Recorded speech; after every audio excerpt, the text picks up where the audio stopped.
Have you ever fallen in love before? Rather, ever thought about what it feels like to fall in love? From what I've heard, and really based on my own experiences, it's like a tiny spark that runs through your body which makes you feel jittery and electrified. It could also be described as having an uplifting feeling, a feeling like being able to soar through the sky and touch the clouds. It could also be like a warm, fuzzy feeling within your chest, a feeling where you can't help but feel happy, warm, excited, and anxious at the same time. But see, ever wondered why people fall in love? Okay, there's plenty of reasons why people fall in love. Ranging from biological reasons to social and psychological reasons. But what does mythology have to say about this? Well, okay, let's talk about this manga called Love Bullet by Ine. Honestly, to me, reading this manga was like love at first sight. The art style alone captivated me, and I was like, bro, I gotta get this ASAP. My first impression of it was that, yes, this is the one. This is the one that's gonna fill the void. Unlike Irma, which, by the way, I also really love, and have made a Yap video about it, Love Bullet's entire premise is such a breath of fresh air. Honestly, it's such a unique concept compared to the isekai slop that we get nowadays. But now, you might be asking me, hey, what is it all about? Well, alright. It starts off giving you the idea of how the ones that meet an untimely death, without ever experiencing love, is saved by the goddess of love herself, and are then reborn as cupids.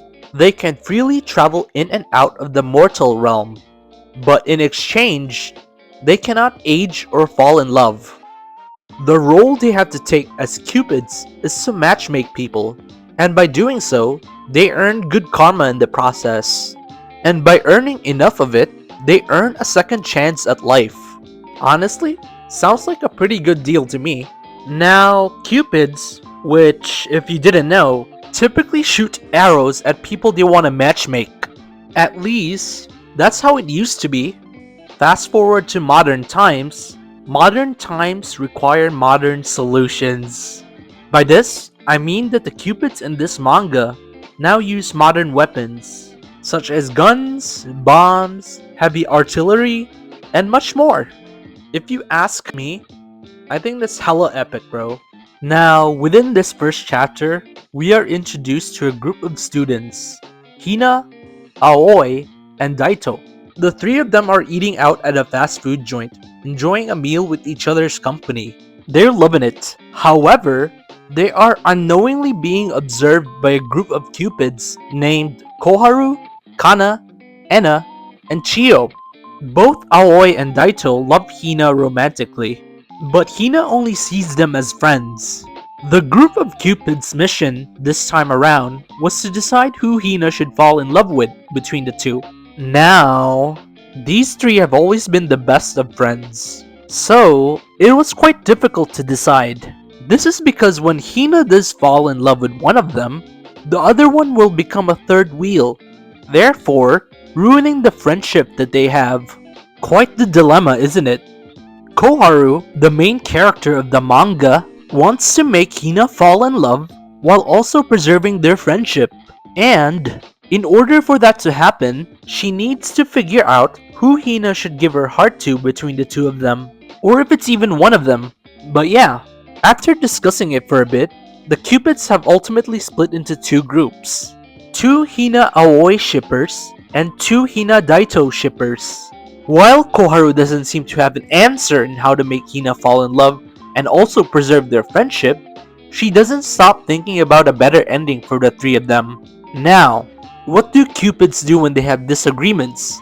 They argue, and if it escalates, they do a little bit of roughhousing with their fists, or guns, bombs, or other weapons within their arsenal.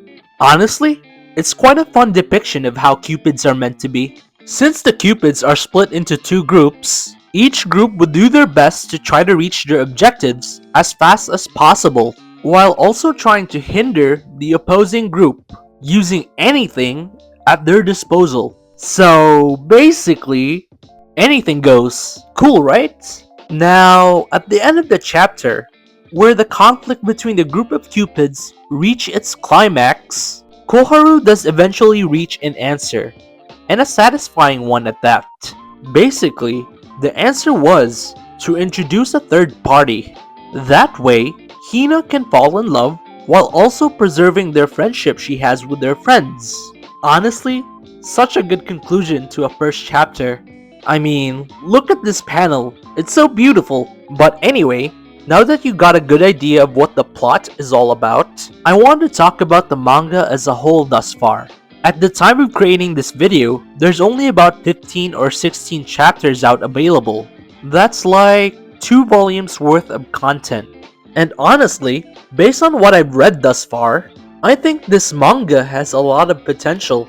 I'm caught up with it, and I look forward to see where it will go in the future. I hope, and I really hope, that this manga will continue to do good, and will keep being good till the very end. But so far, I love everything about it. I love that the depiction of love itself is simply just love in a sense that anyone can love anyone. By that, I mean they're willing to show Yuri relationships and not just straight relationships. Love is love, bro. Love is love, bro. Love is love. Who's to say that there wouldn't be any yaoi relationships in the future? I prefer Yuri because I'm a Yuri connoisseur, and you know, anime girls are kinda hot. But yaoi is welcome if it brings more audience. As for the art, I really love the red and white aesthetic, and the art style is really good in my opinion. There's a handful of beautiful panels drawn. The fight or action scenes are hella cool too. As for the pacing, I think it's just right. Not too fast, not too slow. But it is kind of like a monthly release type of manga.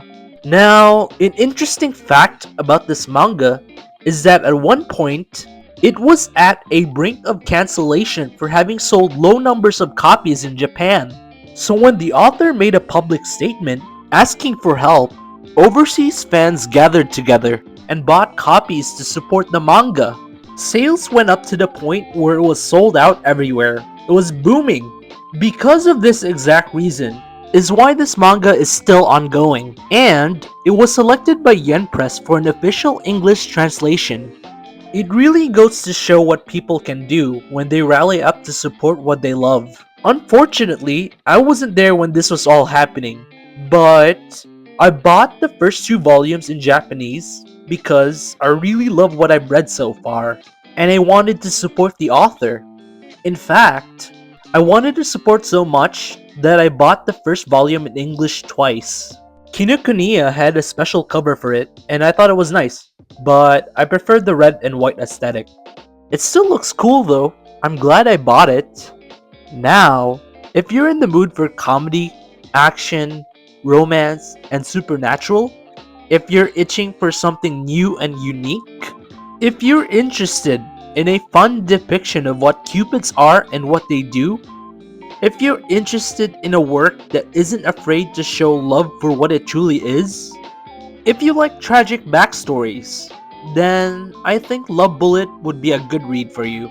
Anyway, if you made it this far, I'm glad, and I hope I made you somewhat interested in reading, and perhaps even supporting this manga, because this is one of the few mangas that I really love, and I would love it if others supported it as well.